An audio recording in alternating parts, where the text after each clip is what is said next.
आकाशवाणी गोरखपुर से क्षेत्रीय समाचार।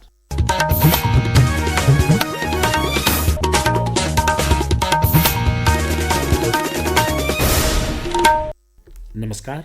समाचार बुलेटिन के साथ मैं वेद प्रकाश पाठक।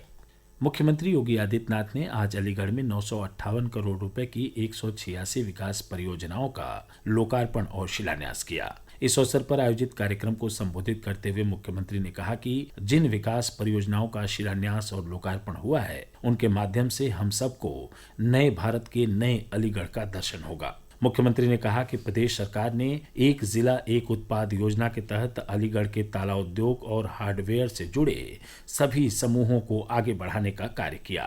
इससे नौजवानों के लिए रोजगार के नए अवसर उपलब्ध हुए।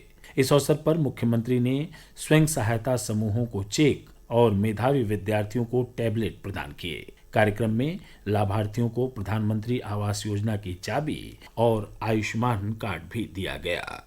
राष्ट्रीय जनतांत्रिक गठबंधन एनडीए के संसदीय दल की आज नई दिल्ली में हुई बैठक में पहलगाम आतंकी हमले में जान गंवाने वाले लोगों को श्रद्धांजलि दी गई। साथ ही ऑपरेशन सिंदूर और ऑपरेशन महादेव की सफलता के लिए प्रधानमंत्री नरेंद्र मोदी की सराहना भी की गई। संसदीय कार्य मंत्री किरेन रिजिजू ने बताया कि बैठक में ऑपरेशन के दौरान सशस्त्र बलों की भूमिका की भी सराहना की गई। एनडीए पार्लियामेंट्री पार्टी मीटिंग में एक रेजोल्यूशन पास हुआ। ऑपरेशन सिंदूर का सक्सेसफुल हमारा मिलिट्री एक्शन के बाद फिर ऑपरेशन महादेव का जो सक्सेस है, भारत के सेना को, आर्म फोर्सेस को हमने अभिनंदन किया और सराहना करते हुए देश के ओर से हम हमेशा सेना के साथ खड़ा रहेंगे।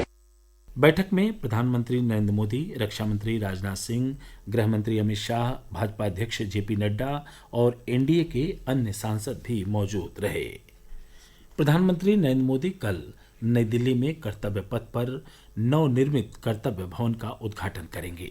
इस अवसर पर प्रधानमंत्री एक सार्वजनिक कार्यक्रम को भी संबोधित करेंगे।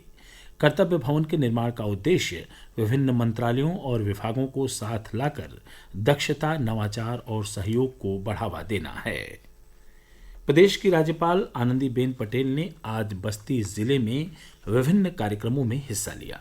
उन्होंने आंगनबाड़ी कार्यकर्ताओं के कार्यक्रम को संबोधित करते हुए आंगनबाड़ी केंद्रों पर सुविधाएं बढ़ाने पर विशेष जोर दिया।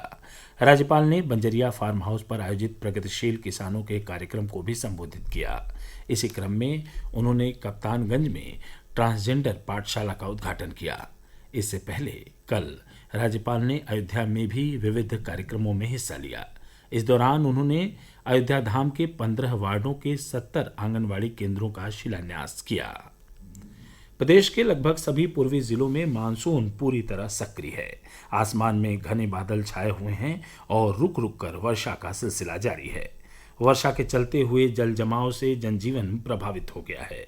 मौसम विभाग के अनुसार वर्षा की वायुमंडलीय परिस्थितियां अभी बनी हुई हैं, इसलिए अगले 3 दिन तक अधिकांश पूर्वी जिलों में हल्की से मध्यम वर्षा का क्रम बना रहेगा।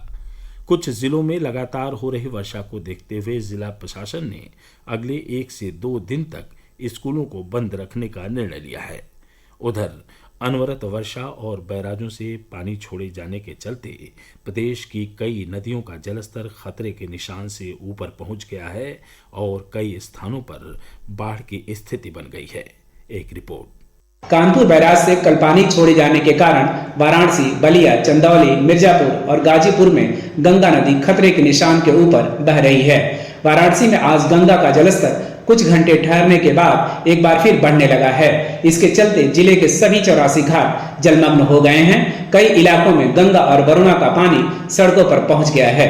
प्रयागराज में भी गंगा और यमुना का जलस्तर खतरे के निशान के ऊपर पहुंच गया है। जौनपुर में गोमती नदी का जलस्तर तेजी से बढ़ा है। बाढ़ प्रभावित सभी क्षेत्रों में नाव और मोटर बोट से लोगों तक राहत सामग्री पहुंचाई जा रही है।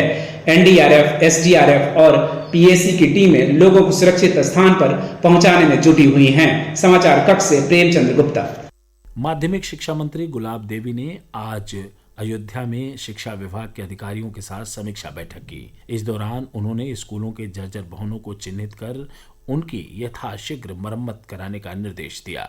साथ ही नकल विहीन परीक्षा कराने के लिए सभी आवश्यक तैयारियां करने पर विशेष जोर दिया। उन्होंने कहा कि परीक्षा केंद्रों पर पर्याप्त व्यवस्था होनी चाहिए और इस बात का ध्यान रखा जाए कि केंद्रों पर किसी को कोई दिक्कत ना हो। समाचार समाप्त हुए। नमस्कार।